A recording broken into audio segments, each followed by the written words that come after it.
So after I do that, then comes the big gagger. This is my protein supplement. I don't do protein powders. I don't do protein shakes. This is 42 grams of the 50 to 60 grams of protein I'm supposed to get a day. And it's a protein bullet. I did a little video about these. Since I did that video, I have discovered that I can shoot these right from the tube now.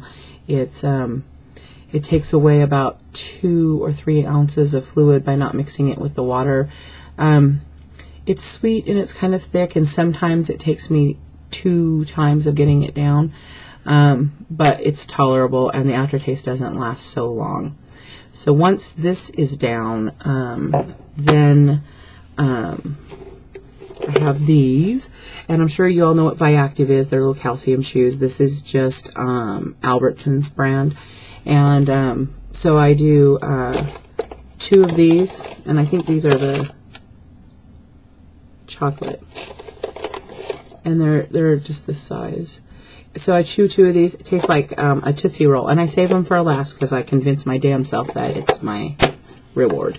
So then there's that. So then when all that's done, I love this product, and I've been a fan of this product for years, long before I had a band. Emergency. This stuff is so good. So I do 2 packets. Mix it with about 4 or 6 ounces of water. And this isn't something that you slam. This is something that it actually advises that you kind of sip slowly and just drink slowly. That's 2,000 milligrams of vitamin C in there on top of whatever I got in my multi. Plus there's a whole bunch of other crap in here. More B12, folic acid, niacin. I mean, it's just loaded full of great stuff. 25 calories. I mean, so I actually, this is one of the things that we do a lot when we're sick, if we get sick. Tiffany just got sick. She came home last Sunday night sick. She hit the Zicam and about 4,000 milligrams of C. She did about 4 packets of vitamin C within the first just a few hours of feeling like she was getting sick. She pumped this emergency the next day that she was down and out, and Tuesday she was up and at 'em again, and it's knocked it out. I am a huge big believer in the power of vitamin C. As soon as I don't even think you should wait till you're sick, but when you're sick, this stuff really does help. So anyway, so then that's what I do. I end it all with a little glass of this emergency. And that's what I do every day. And then through the day, I may go back and later this afternoon or in the evening or anytime really that I might feel like I want it anyway, I'll go back and sometimes I'll fix another 2 packets of emergency and drink that later on.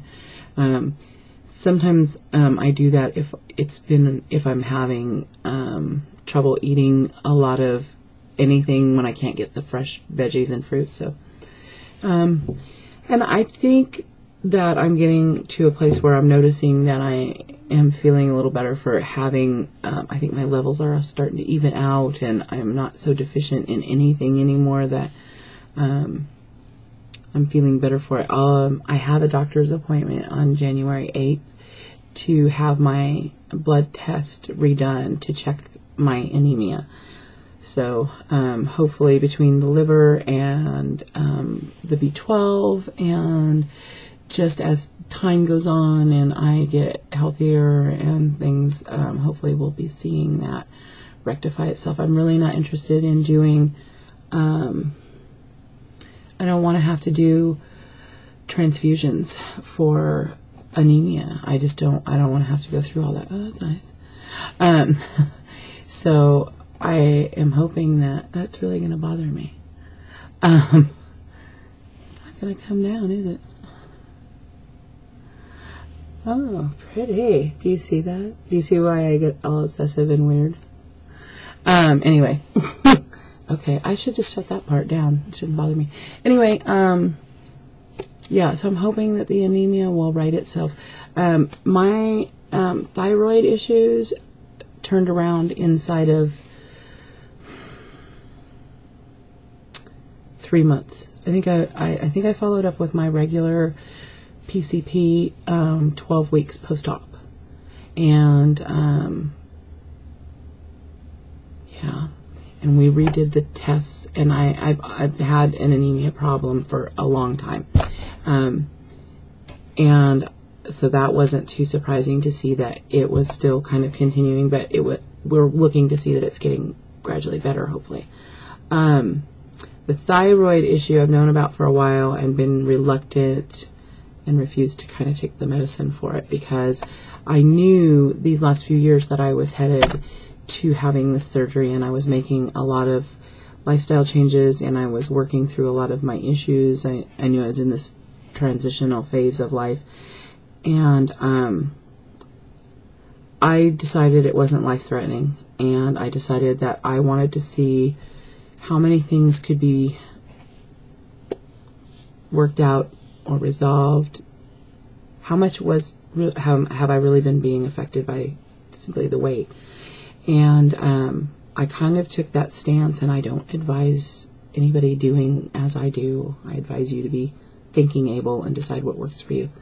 I also do not take any antidepressants or anything like that to deal with some of the issues that I have, and some of those, I am diagnosed with post-traumatic stress disorder. I have an extremely debilitating anxiety disorder, and I do have a prescription for my anxiety, though I only take it when I'm in a fit of actual panic or anxiety attack. I refuse to take it on a constant, everyday, keep the levels normal, because I think life is depressing and anxiety ridden sometimes, and I think that we need to learn how to deal with that and quit escaping behind medication for every damn little thing. And I don't actually think that a lot of those medications are what we need. I think we spend a lot of time just not being real.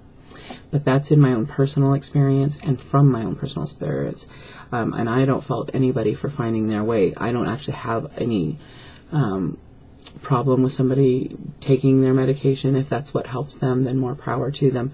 I think it's fantastic anytime you do anything to better yourself or make yourself well or take some kind of stance like that. So I don't want it to come out sounding like for me, that's just not that's not the way I wanted to go. It's not how I wanted to handle things. It's not the road I wanted to go down. So part of being honest with myself is kind of facing and dealing with the emotional fallout of that, and not being protected or shrouded or covered or completely removed from the actual emotions, which is what I experience on antidepressants and things, is that I'm just kind of there. I don't really feel anything ever. And you know, I'm a real girl in a real world, and I need to learn how to deal with emotional fallout and how things feel, and deal with it in a way that doesn't drive me to drink or to eat or do anything else. I need to learn how to deal with it appropriately. So I made the choice to not pursue those kinds of medications. The anxiety med that I have is imperative, because my anxiety disorder is fairly severe, and when I do have a panic or an anxiety attack, it's necessary that I have the medication.